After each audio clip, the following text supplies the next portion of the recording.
Welcome back to Dude, We Can Build It. This is the Barndominium I built on 27 acres. Let me give you the tour.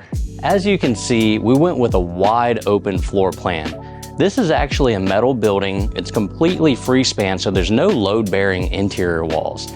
This allowed us to have a nice wide open space with no restrictions on how we had to do the layout. So we have this large room that encompasses the kitchen, the dining room, the living room, and the foyer for the front door.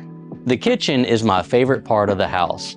I like to cook, I like to eat, and I like to host. So I needed to make sure that my kitchen was sufficient for all of those activities. The cabinets were made by a local cabinet shop. They're alder wood cabinets and they have nice routing grooves on all the doors. They came in plain, so I stained them with cherry stain and 2 coats of a high gloss sealer to preserve the wood and keep liquids from soaking into them and staining the surface any other color. The countertops are quartz, which is a low maintenance, non-porous, man-made material that I find to be superior to granite or other natural stone materials because natural stone tends to be porous and has more maintenance as you have to clean and seal the surface more often. So when they came and installed the countertops, they also included the stainless steel undermount sink. I had them drill 1 hole so I could install a 1-piece modern faucet. It also has a nice retractable feature, which is nice for washing dishes and filling pots and pans. Right on the side of it, you'll also notice there's a small soap dispenser. It's a nice little touch. I really like having a fully functional vent hood because when you're cooking on the stove, you're releasing a lot of steam, you're releasing humidity, heat, odors, and you want all of those things to be vented outside of the building. That way your indoor air quality stays good and all those byproducts are ejected outside of your home. That's where you want them. All of my appliances are stainless steel. That way they all look the same, they're all matching. The backsplash in the kitchen is actually roofing metal. They didn't have stainless steel, so I went with a light gray. You can watch another video on how we installed that.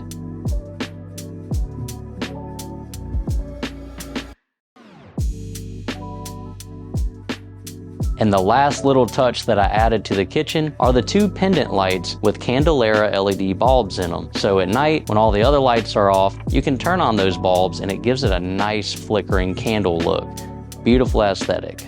We also left the trusses exposed so that we could take advantage of the exceptionally high ceilings, which makes this room feel even bigger than it already is.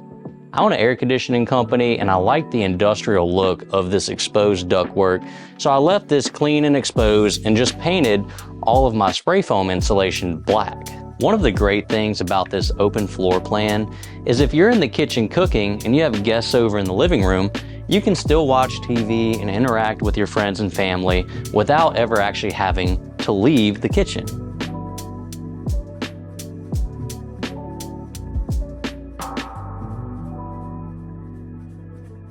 So the benefit of having an open floor plan is versatility. You can move furniture around, you can move where your dining room table is, you could even swap the 2 rooms completely if you wanted to. But having that versatility is really a good key component.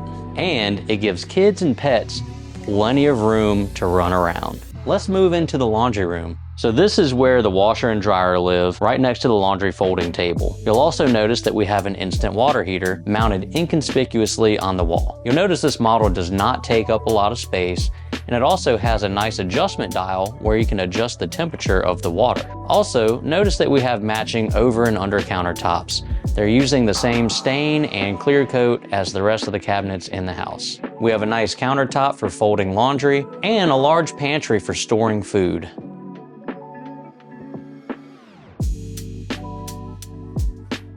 On the other side of the room, you'll notice we have our electrical access panel for all of our breakers in case we need to do some troubleshooting in the future. And we also have a shelf that houses our router and our Wi-Fi system. We also have Ethernet hardwired that goes to each TV and to each bedroom directly to where the shelf is mounted at.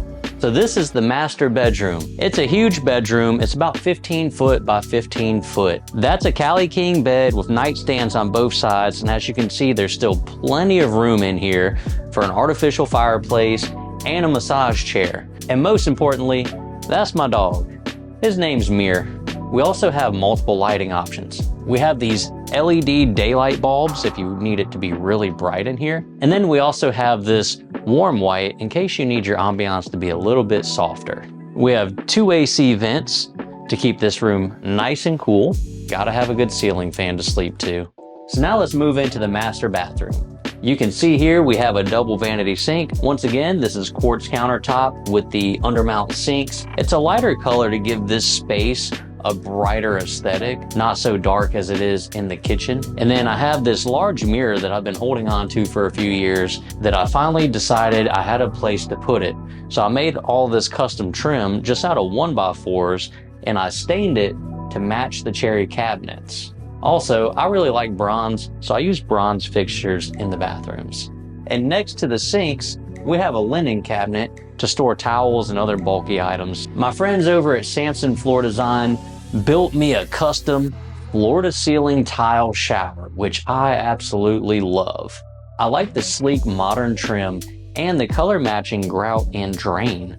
There's no curb to step over or trip on, which is a nice feature. The floor is mosaic tile that has a grippy texture, which is nice for walking on. You don't have to worry about slipping as much. And then the tile on the walls is a high gloss tile, which makes it a little easier to clean. There's a nook in the back for storing shampoo and conditioner.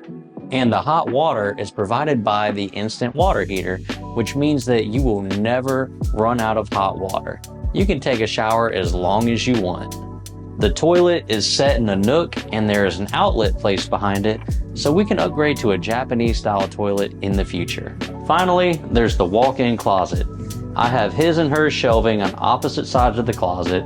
I plan on upgrading the shelving with custom built-ins to utilize the space on the back wall. This little nook is cool because it has a nightlight feature. If you flip the switch twice, it goes from white to a nightlight, and if you flip it 2 more times, it goes from a nightlight back to a regular white light. So this is the guest bedroom. We decided to try a little experiment in here and use plywood instead of sheetrock on the walls. This gives it a nice durable finish that we won't ever have to worry about having holes in. You'll also notice that the 1x4 trim at the top is stained the same color as the kitchen cabinets. The cherry color matches the cabinets in the rest of the house, and it also accents the wall and the ceiling fan very well. The guest bathroom has a tub shower combo. The tub is a Maui cast iron deep soaking tub and is finished with the Nextile shower surround. I tried to stick with bronze for all the fixtures in the bathrooms, including the light and the mirror. The tub and shower faucets came in nickel. And here's the home office. This room has the best view of the pond and the driveway coming up to the house.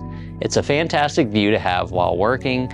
We added over and under desk height outlets and Ethernet ports, so there's always somewhere to plug in the computer or laptop.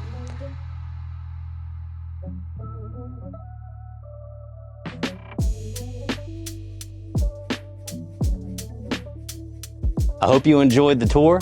Check out our playlist of building the house from the ground up. In our next video, we will go in depth on developing the property, building the house, and how much everything costs. Until next time, dude, we can build it.